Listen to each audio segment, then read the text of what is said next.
Hey friend, Sean from Draft Therapy here, and on today's review for you, I'm jumping someone else's train.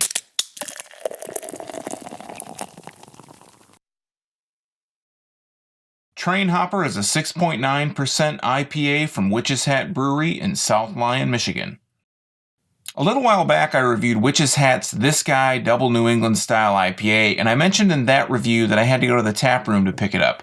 Well, folks, exciting news. This time around, I have Train Hopper, and I'm happy to say that this is Witch's Hat's first distributed beer. Now, it's not available all over the place just yet, but it's great to hear that while they have a really cool tap room, this can be available at a bottle shop near you, depending on where you are, of course. So now that you know all of that information, let's get into the reason you're here, the beer. As per usual for the channel, we're going to first check out the label, then we're going to jump into it. So this is Witch's Hat's Train Hopper. It's, probably their most well-known IPA, their most well-known beer. It's an IPA, and it's a nice, plain green label. I'm recording this. It's not going to go up right after I record this, but I'm recording this right after St. Patrick's Day. So this is a fitting, nice Kelly green label. It has kind of like a hobo kind of riding the rails here. And it says Train Hopper IPA 6.9%, as I mentioned before. And here on the side, it says Train Hopper India Pale Ale, a runaway train of hop flavor and aroma. Then, of course, it lists the address for Witch's Hat, which is in South Lyon, and a phone number. Drink fresh, keep refrigerated, don't be trashy, recycle. So this, I picked this up just a few days ago, and it's just been popping up on the shelves recently. So this, just by process of elimination, I have to say that this is probably really fresh. But let's jump in. I got my handy dandy bottle opener here. I have an IPA glass. Hopefully I'll be able to do it some justice on the pour here, so let's crack it open. I don't know if I've ever had this. If I have, it's been quite a while. It's just a plain black cap like we had on this guy from Witch's Hat. Perfectly fine, doesn't need to be flashy on the cap. And I'm picking up a little bit of a hoppy aroma just from opening that, letting it kind of air out just a tiny bit. But let's give it a smell out of the bottle here. It's really kind of subdued. I would have thought that it would have been a little bit more strong, a little bit more hoppy aroma coming out of it. But again, this is, just out of the neck of the bottle here. Has a bit of a sweet kind of scent to it. Let's give it a pour and we'll give it a better nose.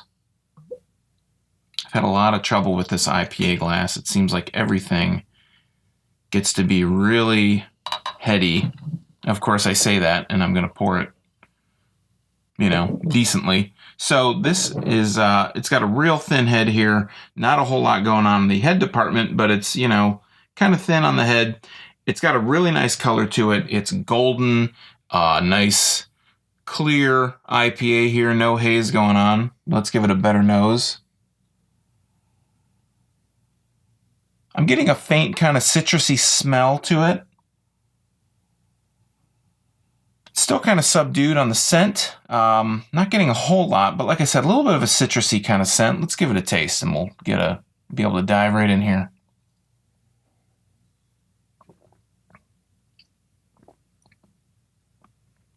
Wow, that is piney hoppiness at its finest right there.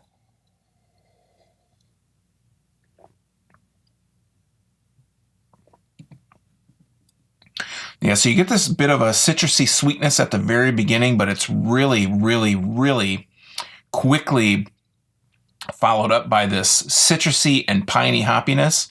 It's at first, it's a bit of a piney kind of hoppiness. The mouth feels really nice, really smooth.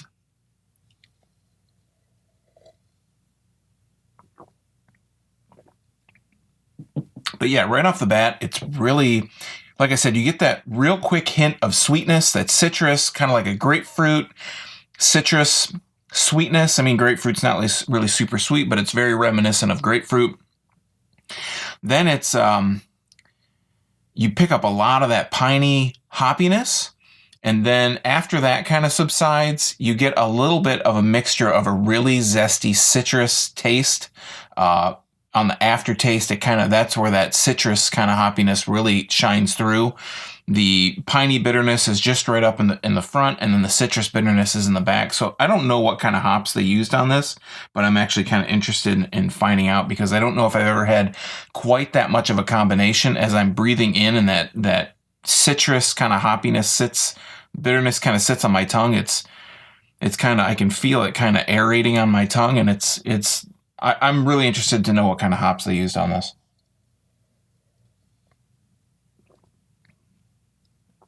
But yeah, this is an IPA lover's IPA.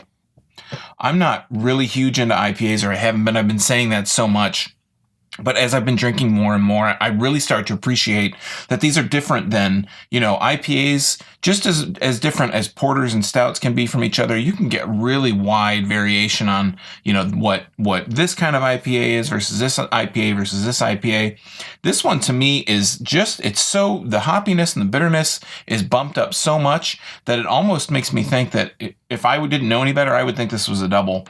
This, for what I always say, Hop Slam is the one that kind of pushed me over the edge, and Hop Slam this year seemed to be a little bit subdued, a little bit more of a honey shine through, which I don't remember it ever really advertising that it was brewed with honey, but this was, 10 years ago that I would drink it frequently.